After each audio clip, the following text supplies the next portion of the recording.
தாத்தா சொல்றாங்க அன்பு கிட்ட, இந்த வீட்ல இருக்கவங்க எல்லாருமே இந்த வீட்ல சந்தோஷமான வாழ்க்கை வாழவே இல்லம்மா. நாளைக்கு ராஜிக்கு பிறந்த நாள். இந்த விஷயம் இந்த வீட்ல இருக்க யாருக்குமே தெரியாதுமா. அன்பும் கதிரும் தூங்கிக்கிட்டு இருக்காங்க. அப்ப அன்பு எந்திரிச்சு போறாங்க.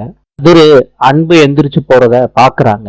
மனசுக்குள்ள நினைக்கிறாங்க, இந்த நேரத்துல அன்பு எங்க எந்திரிச்சு போறா, பின்னாடியே போய் தான் பாப்போமேன்னு அன்புக்கு பின்னாடியே கதிரு போறாரு. இப்ப ஹால் ரூம்ல லைட்ட எரிய வைக்கிறாங்க. எல்லாரும் ஹால் ரூம்ல கூடிடுறாங்க. ஹால் ரூம்ல இருந்த கேக்ல அம்மா உங்களுக்கு பிறந்த நாள் நல்வாழ்த்துக்கள்னு எழுதியிருக்கு. அன்பு சொல்றாங்க, அத்தை பிறந்த நாள் நல்வாழ்த்துக்கள் அத்தை.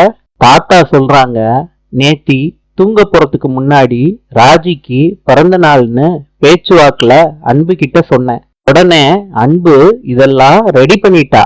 அத்தை கேக்க கட் பண்ணுங்க. ராஜியும் கேக்க கட் பண்றாங்க. எல்லாரும் ஹாப்பி பர்த்டே டு யூ அந்த பாட்டை பாடுறாங்க, கை தட்டுறாங்க, சந்தோஷமா இருக்காங்க.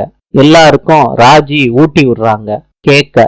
அன்பு கேக்குறாங்க, அத்தை எனக்கு ஏன் கேக்கு ஊட்டி விடல? ராஜி, அன்பு ஆசையா கேக்குறா, கேக்க ஊட்டி விட்டா என்ன? ராஜியும் அன்புக்கு கேக்க ஊட்டி விடுறாங்க.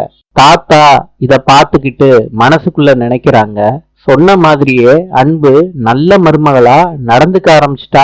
நாளை சந்திப்போம்.